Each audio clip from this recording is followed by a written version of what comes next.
Jai Jinendra, everyone, and welcome to the basics of Jainism.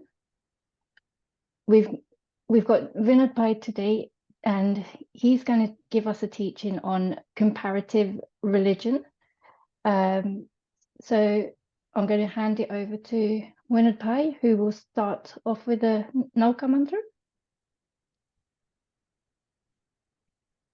You're on mute, Vinod Pai. Thank you, Vaishnavan. First, of course, as you said, Naukar mantra. Namo Arihantanam, Namo Siddhanam, Namo Ayaryanam, Namo Vajjayanam, Namo Loe Savvasahunam, Eso Panchanam Karo, Savvapava Panasano, Mangalanancha Savve Singh Padamam Havai Mangalam. Jai Jinendra, everyone. And our subject is comparative religion. So I'll say not only Jai Jinendra, but Jai Shri Krishna, Jai Shri Ram, Shalom, greetings, Salam Alaikum, Sat Sri Akal, everything, of course. We are going to learn about comparative religions and something about Abrahamic religions, that is Islam, and these religions, Judaism, Christianity, these are the Abrahamic religions.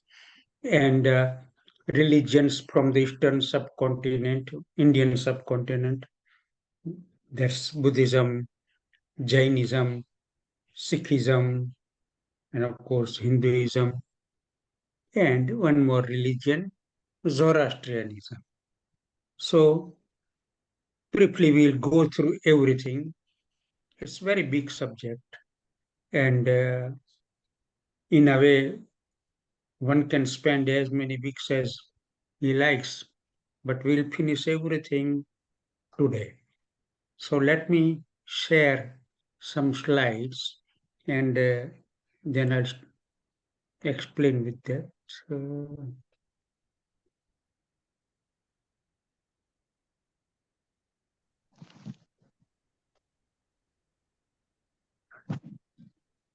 can you see these slides, Dashnaben?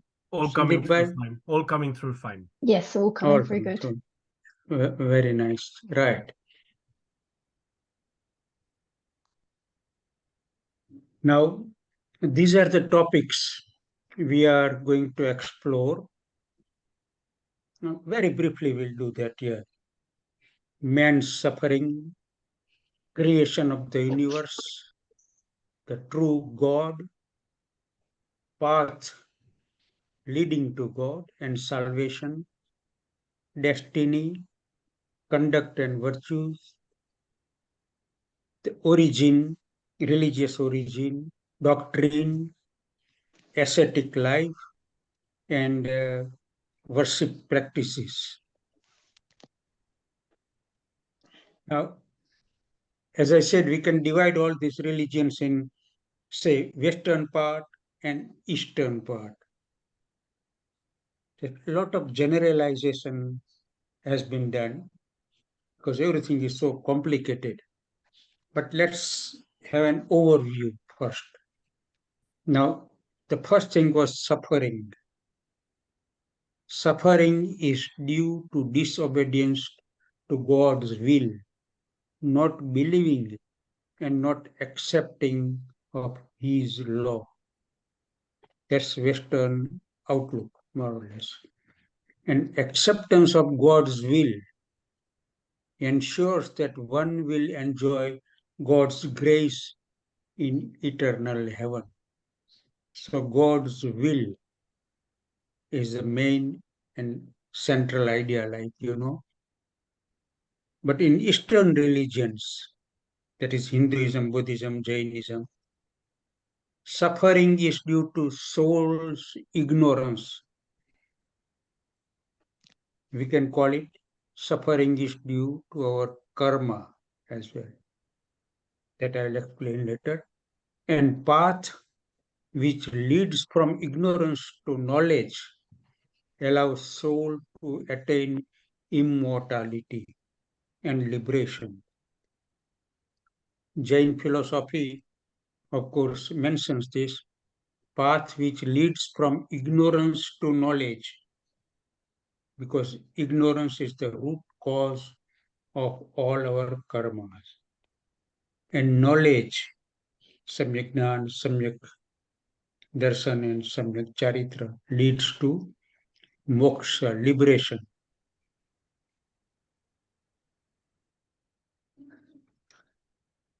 Universe. These are the main points first. Western philosophy says universe, it was created by God. And in future, it will be forever destroyed by him. So God, that's the supreme authority. He creates everything. He is the creator God. Now in the Eastern philosophy, universe exists in endless cycles of creation, preservation, and destruction. So, like in Jainism also, we say same thing. Everything has got the beginning, everything has got the end, and there is a span in between life or the duration of that period when something exists. So there is no absolute beginning and an absolute end to this universe. It just everything repeats itself. I remember showing you Kal Chakra, cycle of time, eternal cycle. It's the eternal wheel. Now, path. In Western philosophy, it says only one path leads to God. Others are false and futile. One must accept the one true religion, otherwise the soul laden with sin, damned on judgment day. These are the interesting things. See, just one God, judgment day, these are the key words. And salvation is through strict obedience to God's will through a Messiah or prophet. And salvation comes at the end of the world. Now, Eastern philosophy is, I should say, completely different.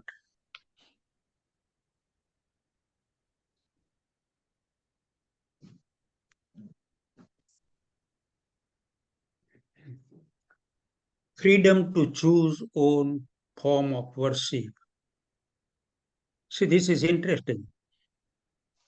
Eastern religion, especially Jainism and Hinduism, gives freedom to choose your own form of worship. You can choose your holy book as well. They're not saying that, oh, this is the book and you must follow it. Otherwise, you are a non believer. No, it's not like that. And belief may be dual or non dual. That means all paths lead to God. You do not have to follow one particular path. And liberation or salvation is through self realization. This is also important. Self realization. In Jain terminology, we say Keval Gnan. And in other religions, other Indic religions, we say Atmagnan. Salvation is to be found in this life and within oneself. Again, the definition of salvation is different. You have to achieve it, and there is no judgment day. Again, especially in Jain philosophy, there's no judgment day. It's your karma and your karma only.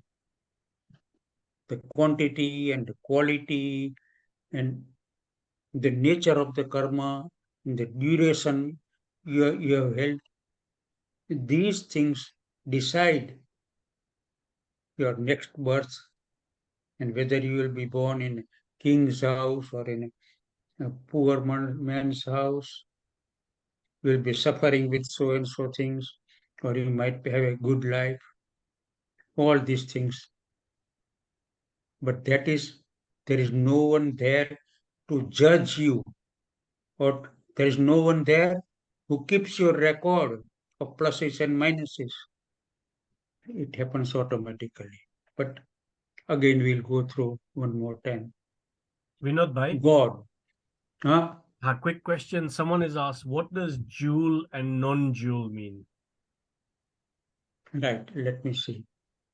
On the slide before, you had beliefs may be dual or non-dual. Beliefs may be dual or non-dual. This thing is, we may believe in one God or just one philosophy, or the philosophies given by other gurus as well. All different paths. And especially in Hinduism, there are two separate, dual and non-dual. Very briefly, God, nature, God is Atma or Purusha, nature, Prakriti, and these things. This can be dual. It can be just one thing, where some other people say, no, these are the two different things. But whatever you follow, dual or non-dual, in original Sanskrit it says Dvaita and Advaita. But both philosophies exist in our religion, and especially in Hinduism. These are the different schools in Hindu philosophy, in Hindu religion.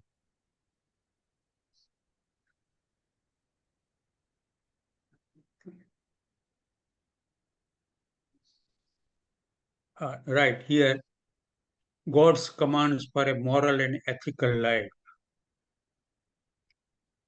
Believe in Him and His prophets, Abraham, Moses, Jesus, Muhammad, Zoroaster, and salvation is assured. In Eastern philosophy, virtuous conduct, moral living, right belief are foundations. And unrighteous thoughts, words, and deeds keeps one from liberation. It's the first step towards higher mystical communion. Liberation requires knowledge and personal attainment, not only belief. Again, this is interesting. Liberation requires knowledge and personal attainment, not only belief. Just belief is not enough.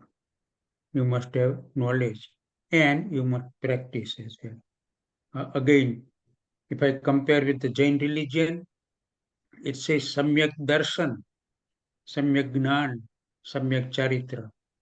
Samyak Darshan is right belief, enlightened knowledge, and Samyak Charitra means enlightened conduct. So these three things lead to moksha. Origin. Religion is Western religion, historical, beginning with a prophet or an event. Especially if you see Islam, it started with Prophet Muhammad. And stress is on the past and on future rewards or punishment. What they are stressing upon? Past and future, for reward and punishment. But that's different. They do not believe in karma philosophy. In Eastern thing, Religion is cosmic, eternal, and transcends cyclical human history. And they're stressing upon revelation of God's presence in the here and now. Of course, we don't want to go much on it, but the main thing was in Western religion, they do believe in prophet, as I said, in Islam, it's the Prophet Muhammad. Worship in Western religion, worship is congregational, simple in its rituals, and it centers around the church, synagogue, or mosque. Eastern philosophy. It's not that in Eastern philosophy it's not congregational, but they are saying it is up to you and you only. You are alone is responsible for your destiny.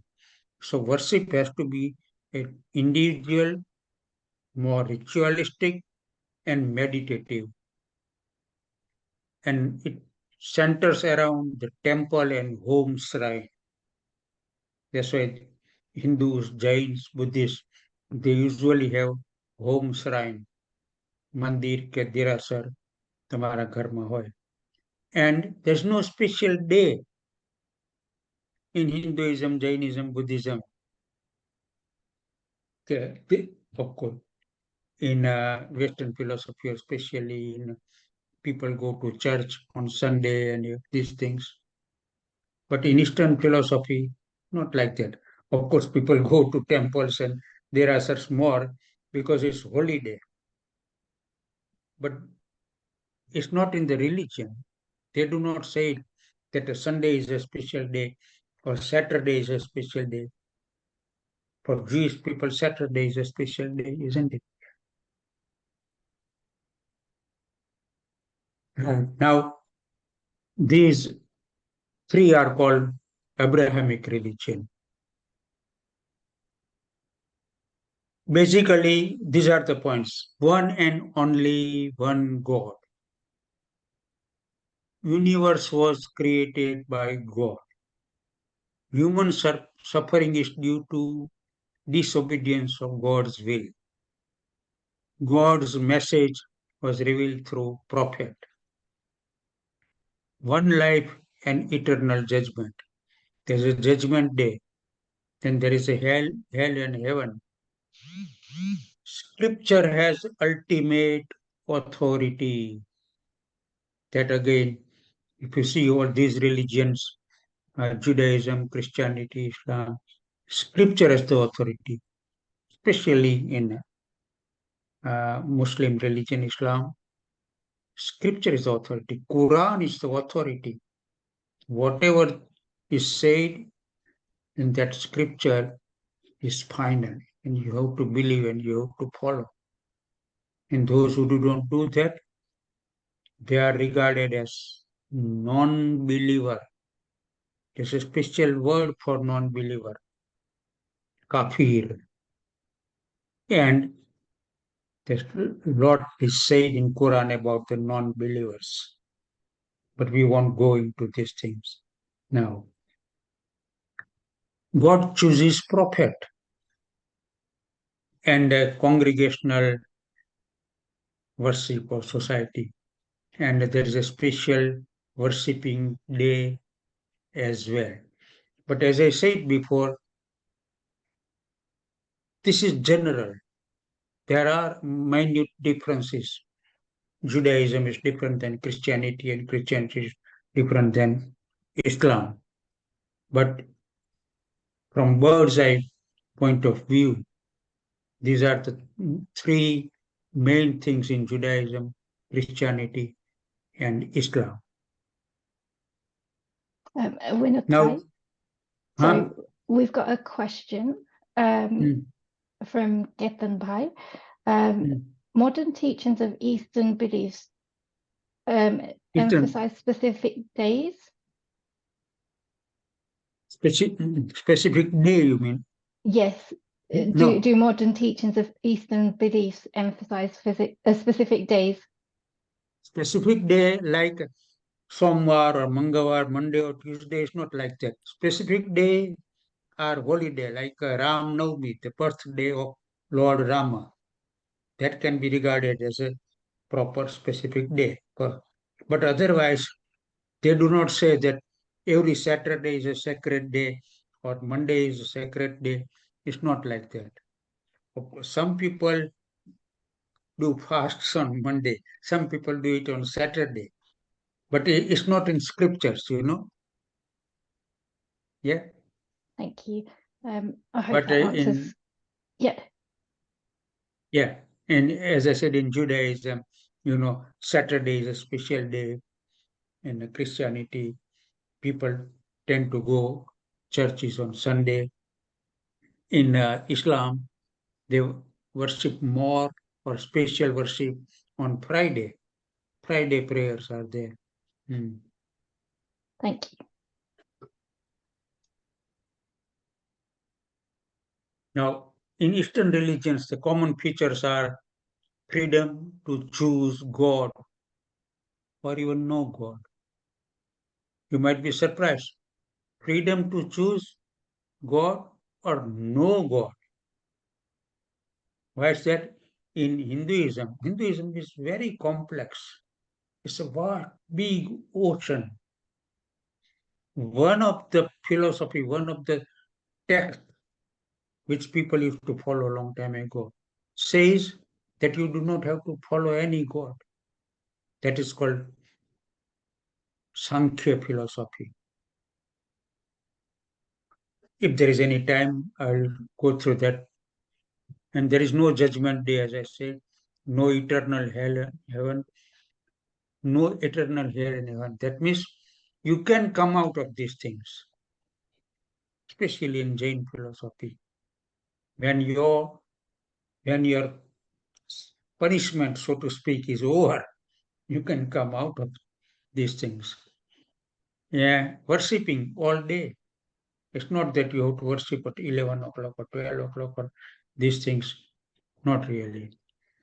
The universe exists in endless cycle. And there are religious symbols in these religions. Om, swastika, lotus. These three are in all these three religions, Buddhism, Jainism, Hinduism. Om is in all these three religions. Swastika is there. Lotus is also in there. And the cremation takes place in these religions. And again, as I said, this is just an overview. Dharmic, that means Hinduism, Buddhism, and Jainism. How the system of philosophy developed. I think I mentioned last time, about 2 weeks ago, that there were two distinct schools of thoughts. One school was based on Vedic philosophy, philosophy based on Vedas, the wisdom books, and the another philosophy, non-Vedic philosophy. And that second one was called Samana system. So the first system, Brahman system or Vedic philosophy, gave us Hinduism, and Samana system gave us Jainism and Buddhism. In fact, Jainism and Buddhism has got too many things which are common. Now, goal of life, liberation, human suffering, soul's ignorance, as I mentioned, philosophy of karma, all religions believe it, continuity of life, reincarnation. Of course, Buddhist philosophy about reincarnation is slightly different, but reincarnation, mystical human experience, and a self-realization, and is more or less like an religion for an individual person.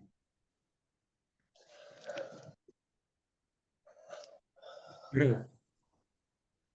Now we'll spend a little bit more time on Hinduism, Buddhism, and Jainism.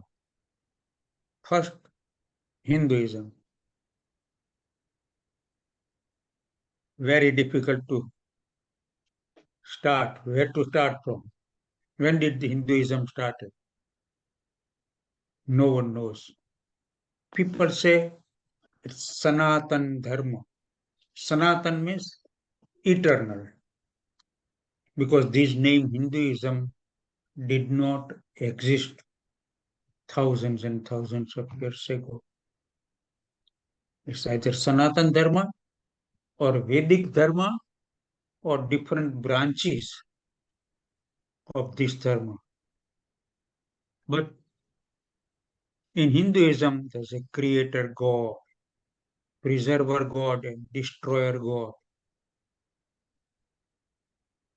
Sometimes people are confused that there are too many gods.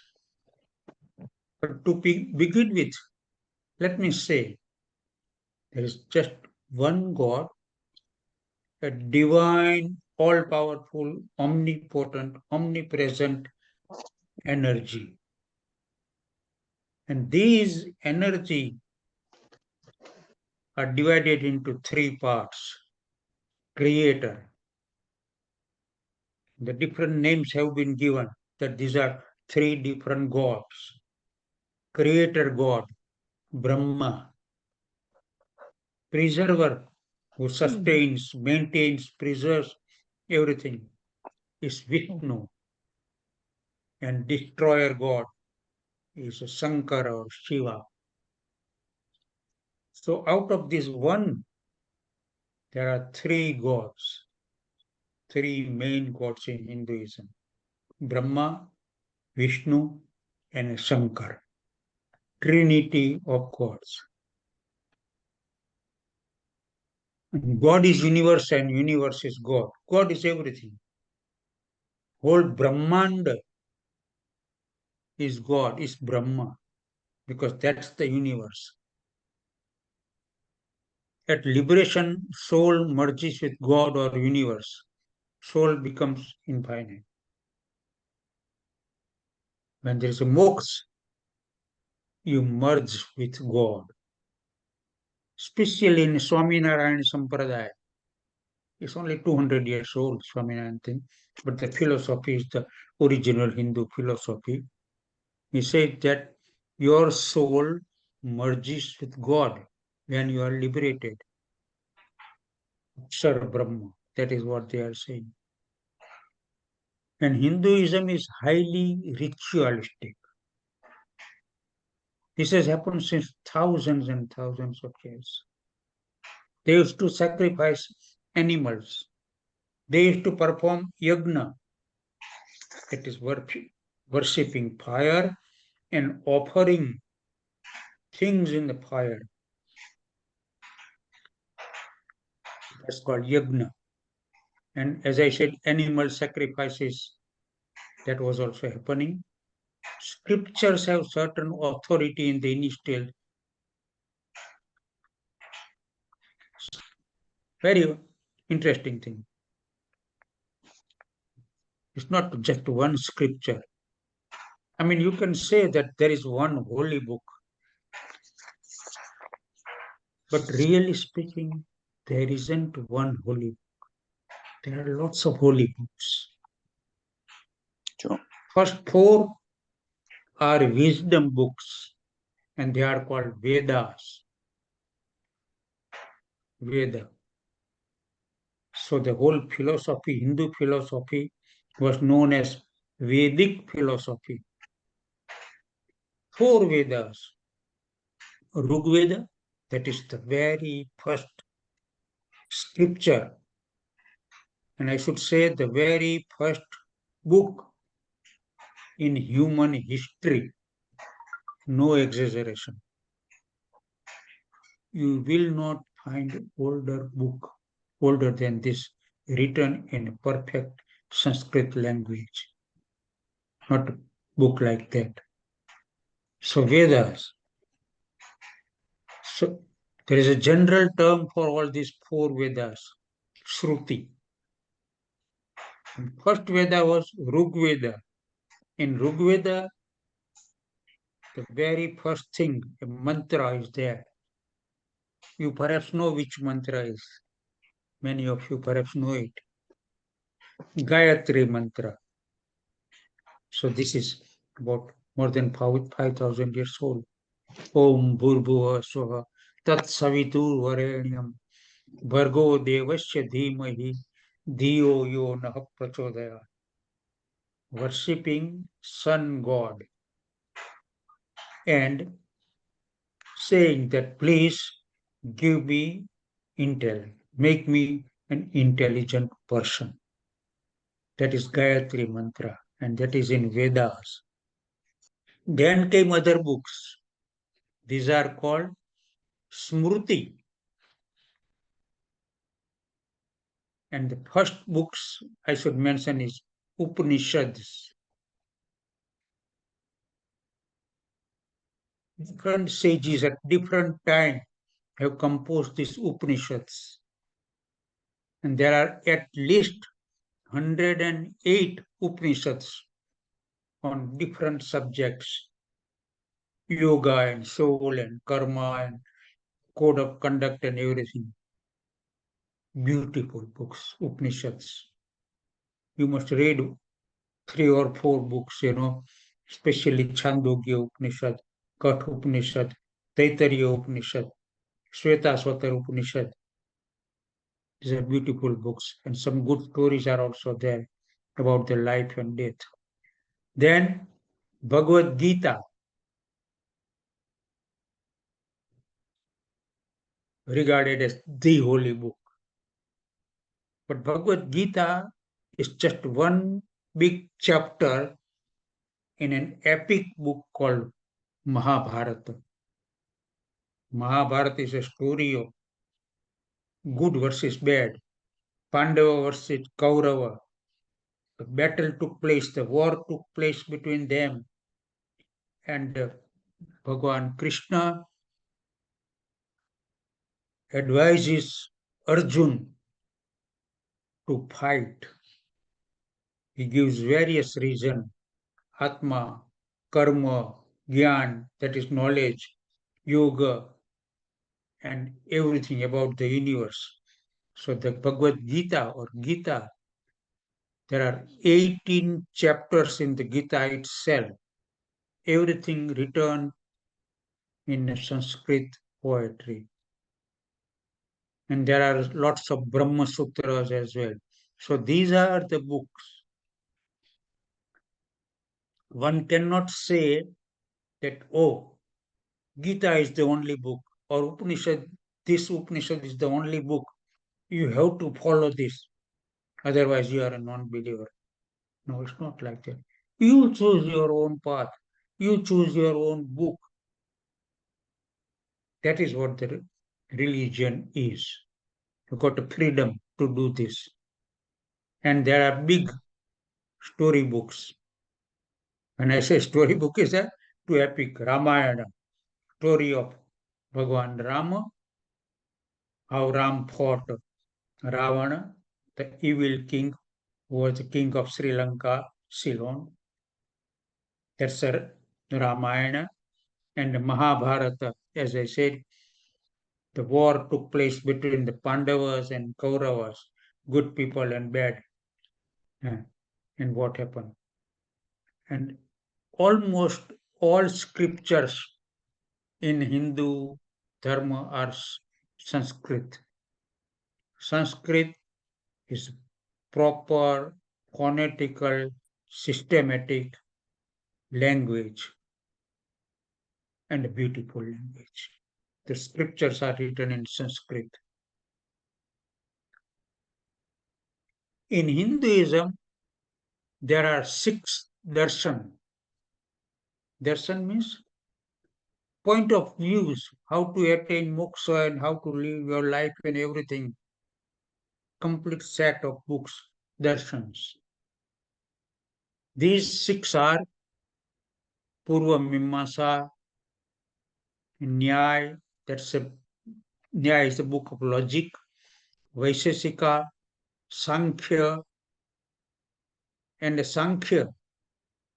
You'll be surprised to know that is more like Jain books, this Sankhya philosophy is. Because Sankhya philosophy said that universe was not created by God, as Jain philosophy has said. Then yoga, what we do now, that's an ancient system. One of the 6 systems, yoga. That was written by a sage called Patanjali. And that book, I don't think anyone has made any so-called improvement in that book. Perfect science dealing with physical, mental, and spiritual upliftment. Perfect science. That's yoga, book of yoga. And then Vedanta, what happened afterward, after the Vedas were composed. So the modern Hinduism, forgive me for that word, but it's a hodgepodge of many these things. Modern Hinduism has undergone so many changes and so many different branches, hundreds of branches. And these branches happened because of the great saints and gurus and other like Ramanuja, Ramana Maharshi, Arvind Ghosh, even Swaminarayan Sampradaya, just started 200 years ago by a saint called Sahajananda Swami, considered as the reincarnation of Bhagwan himself, incarnation of God. And the way the Swaminarayan Sampradaya, the Swaminarayan religion has flourished and spread all over the world is just amazing. Even you might have read that first Hindu temple was opened in Abu Dhabi, in a Muslim country, only a week or 10 days ago. Yeah. Nyaya logic, I mentioned. I don't think I'll go through all this thing now. I mentioned the 6 names. These were the 6 different ideologies, but these names are forgotten by many people. Now they say that either you are a follower of Swaminarayan Sampradaya or you are follower of Vivekananda, Ramana Maharshi Sampradaya, or these things are. Right. Hinduism broadly also divided into this Saivism, Shaktism, and Vaishnavism. Saivism, who follows Shiva, the god of destruction, is called Saivism. There are more followers in South India than in North India of this philosophy, Saivism. Then Shaktism, it spread all over India in different pockets. Different Shaktis you believe in. Lakshmi, Saraswati, Kali, Durga. The Durga is being worshipped more in Bengal, in Calcutta and that area. Then Vaishnavism, those who follow Vishnu Bhagavan. So these are the broad divisions as well in Hindu philosophy. Saivism, Shaktism, and Vaishnavism. So as I said, it's a bit complex religion, but the beautiful thing is It gives you freedom to choose to follow the path.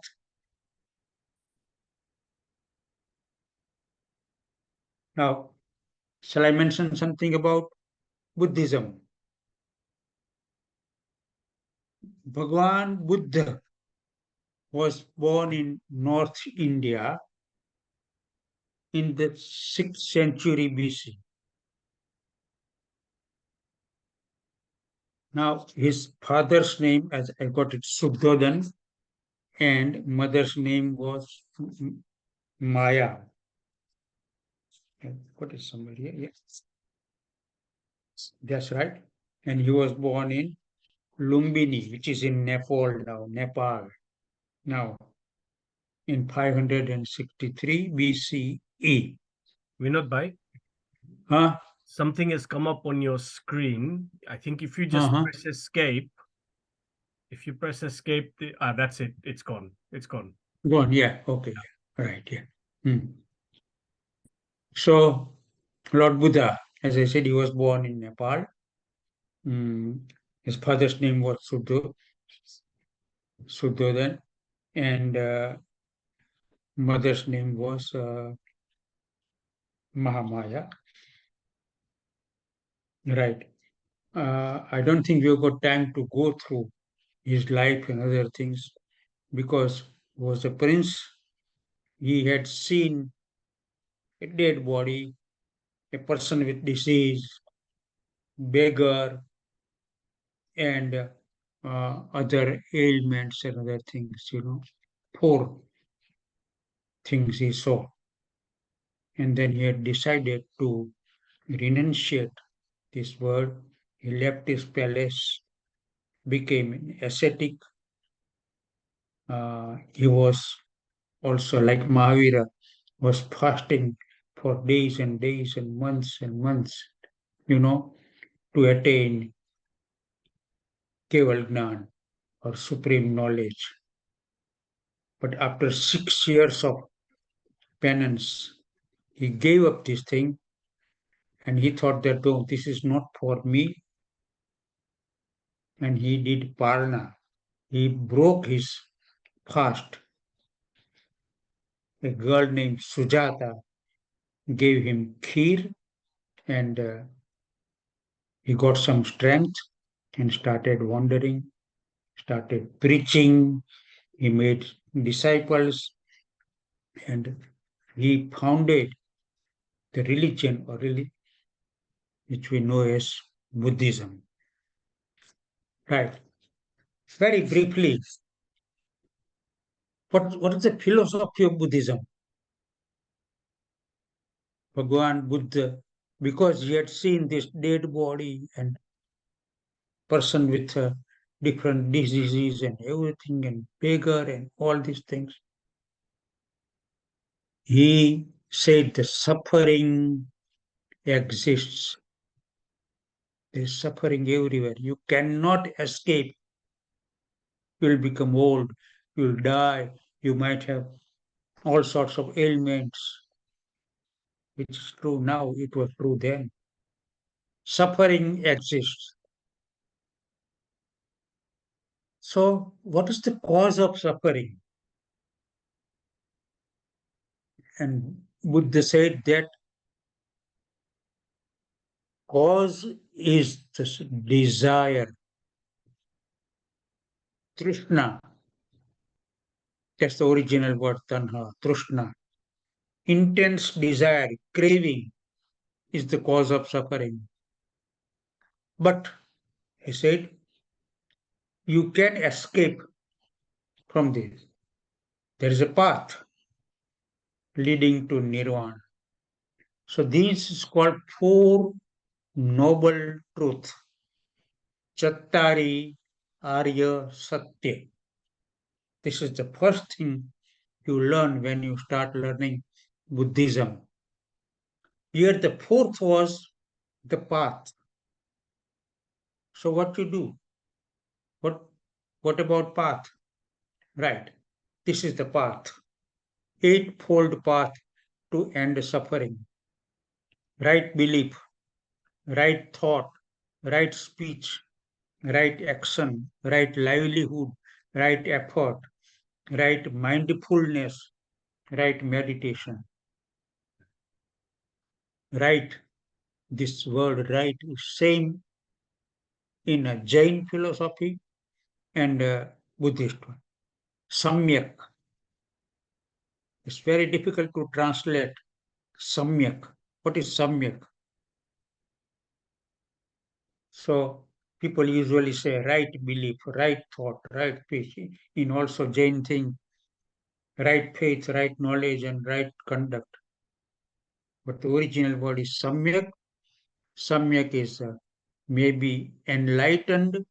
So we can say enlightened belief, enlightened thought, enlightened speech, because as I said, the word is very difficult to translate, samyak. But this is the path.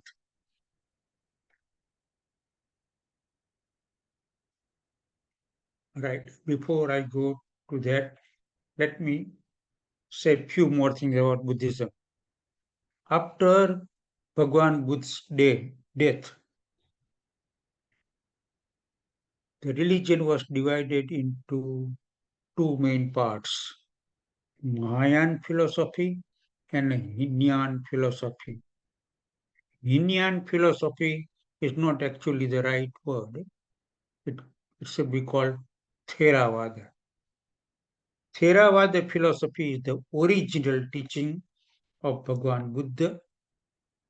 People in Sri Lanka and many southern part of all eastern countries follow Theravada religion or Theravada Buddhism.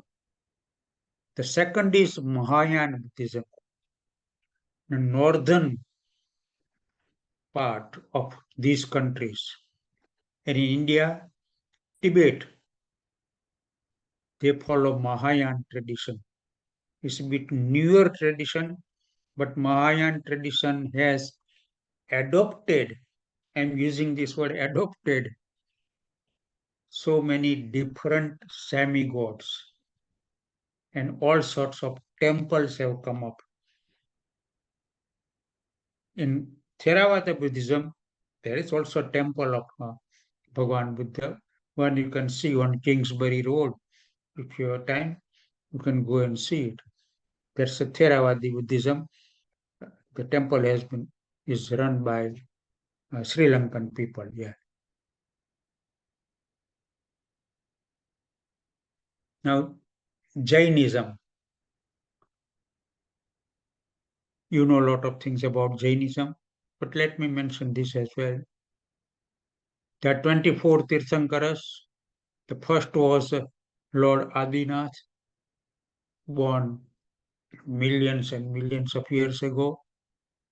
Then 23rd was Parsunath, and 24th and last was Mahavir Swami.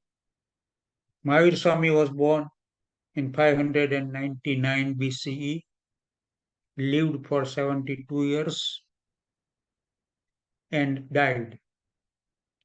Of course, we do not say died, attained Nirvana in 527 BCE. He was also born in North India, like Lord Buddha, and more or less both contemporary. It is said that Mahavir Swami was older than Buddha. But in Jain scriptures or Buddhist scriptures, there's no mention, there's nothing recorded about their meeting or talk or what is what. But they were in the state of Bihar and Uttar Pradesh, what is now. They were preaching there. And what they are preaching? Every living being is eternal, individual, and has a potential to become liberated or God. See, Bhavya Jiv and Abhavya Jiv. Bhavya means we are all Bhavya Jiv. We have a potential to become liberated. In other words, we can become God. Now let me explain this. What is God in Jain religion? It's not the creator. We do not believe in creator. Mahavir Swami didn't create the universe. Pashnath Bhagwan didn't. Adinath Bhagwan didn't create the universe. They were living on this earth once. They attained Keval Gnan, the ultimate knowledge and wisdom. And they are our God because they are our role models.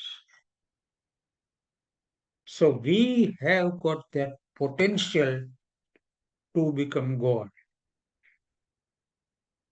Of course, as per Jain books, it's not going to happen now or after this birth because this is bad time. Fifth phase is a bad time. Then the sixth phase will come, another will come, and those who are born in good phase, right phase, can become God. And now let me use the proper terminology instead of saying God, can become Arihant. That is why we say Namo Arihantana. We bow down to all enlightened beings. Adinath, Vashnath, Santinath, Mahavishwami, they were enlightened beings first. They became arrogant first. And then, of course, when they started preaching, they established the Sangha. We call them Tirthankaras. There are 24 Tirthankaras. Now, you know the principles, birth, life, death, and we believe in karma philosophy. Our ignorance is behind our karma, and path of liberation is right conviction, right knowledge, right conduct. Samyak darshan, samyak jnana, samyak charitra.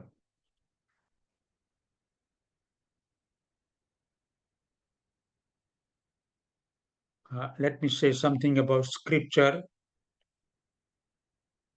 As I said, we haven't been given just one book and say that you have to follow this book or else you are not Jain. No, it's not like that.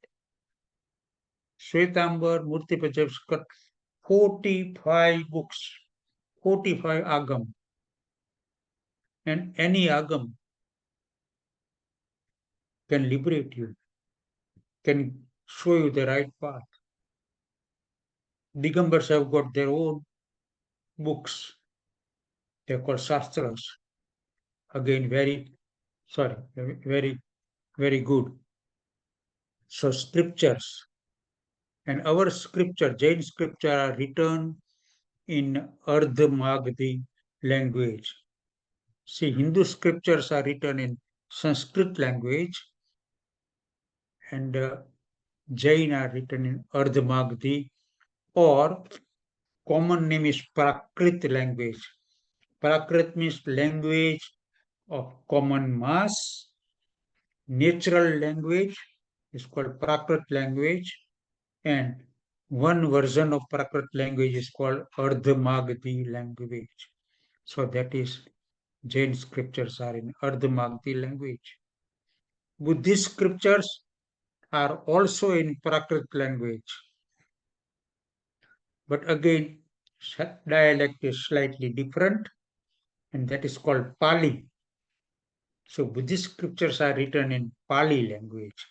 But if you understand Buddhist scriptures, you will understand Jain scriptures because there's only slight difference in language, not much.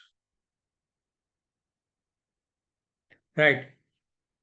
Talking about Indic religion or religions of India, Indian subcontinent, Sikhism, I'll quickly mention. Sikhs believe in 10 gurus. Now here the word guru is not normal teacher, a divine teacher who became, they brought the divinity with them. They had some sort of special qualities. 10 gurus they believe in. First was Guru Nanak, who was born in 1469 during the Mughal period in India. And 10th Guru was Govind Singh. Of course, Mughals were there, but British people and French and Dutch, they already arrived in India, and they wanted to capture whatever they could in India.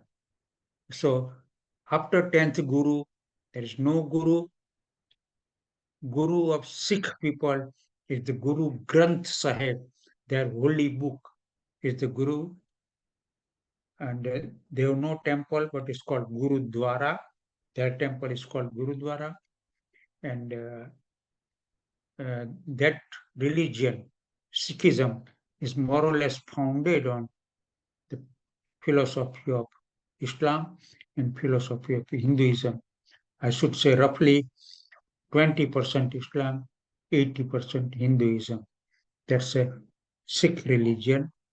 The biggest and holiest place of Sikh is in Amritsar. It's called Golden Temple, worth visiting, especially seeing one thing, how they serve something like 5,000 meals every day, all cooked by volunteers and all given free of charge without asking a single question. They don't say that, are you a Sikh? Only then you can eat. As I said, more than 5,000 people eat every day there. That's called langar, by the way. Sikhs are supposed to keep 5K. Kesh, that's a hair. Kanga, it's a special comb. Kara, that's kada.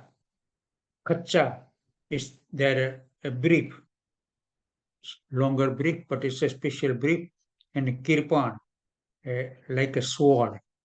These 5Ks, they're supposed to have these 5Ks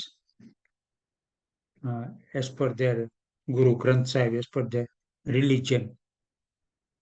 And one more religion I want mentioned before is Zoroastrianism.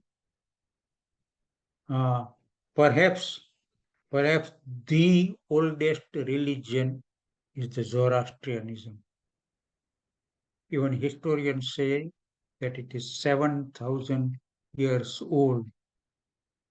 The old sentences of this religion, Professor Zoroaster started this religion.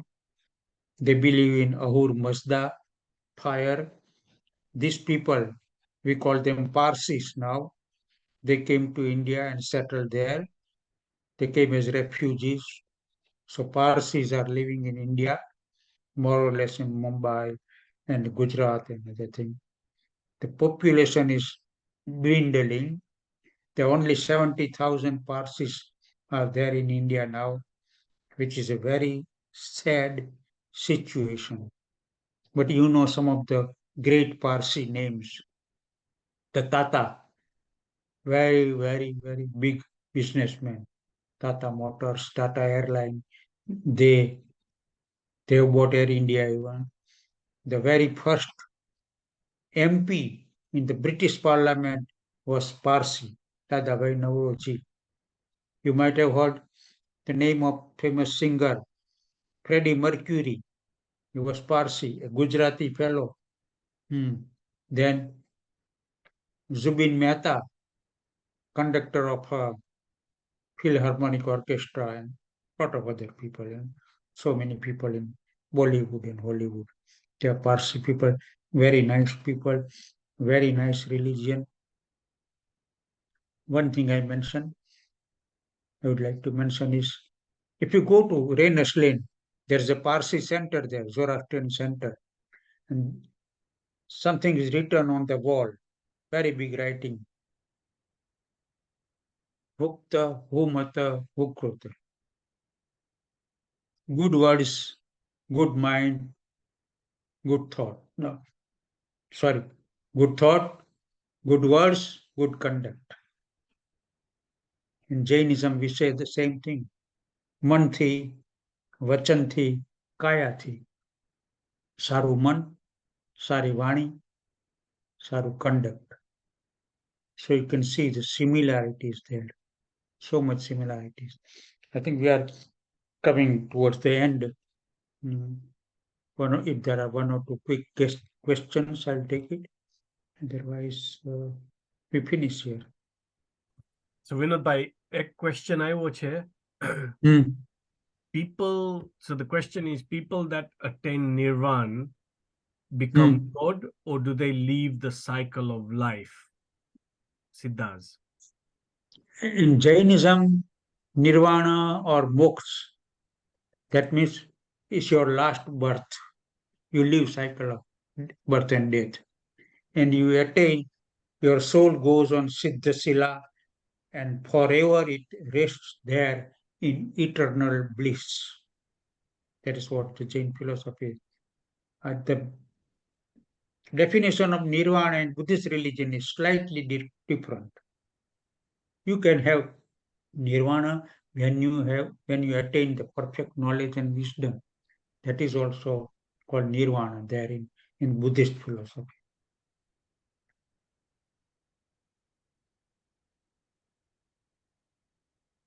Okay. So there are no more questions. Now over to Darshnaben. Thank you, Sandeep Bhai.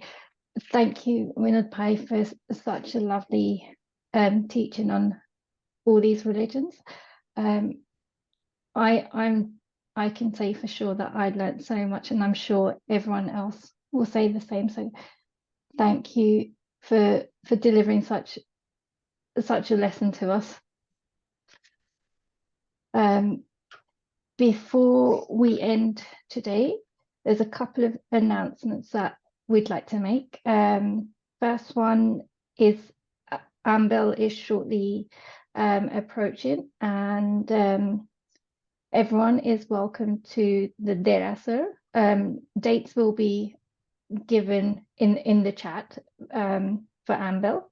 15th of April onwards. 15th of April. Yeah. Thank you, Sandeep Bhai. The next announcement was everyone should have received a message about the course run by Arihanta School. It's courses that are really interesting. It's free, so everyone please sign up to these courses. And there's an in-person session being organized at Oshwal Center. So just watch this space for any messages regarding the in-person session. Vinod Bhai, would you mind ending the session with a prayer?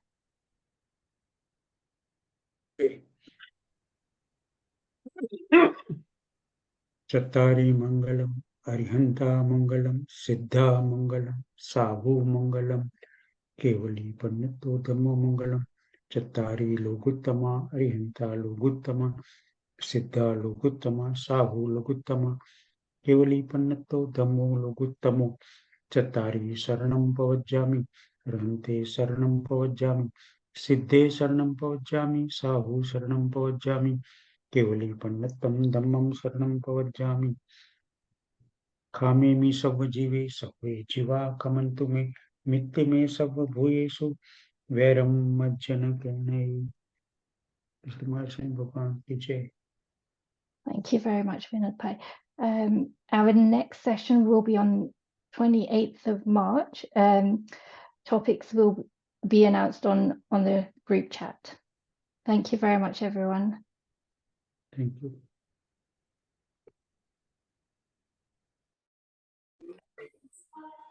Thank you, Vinod Bhai.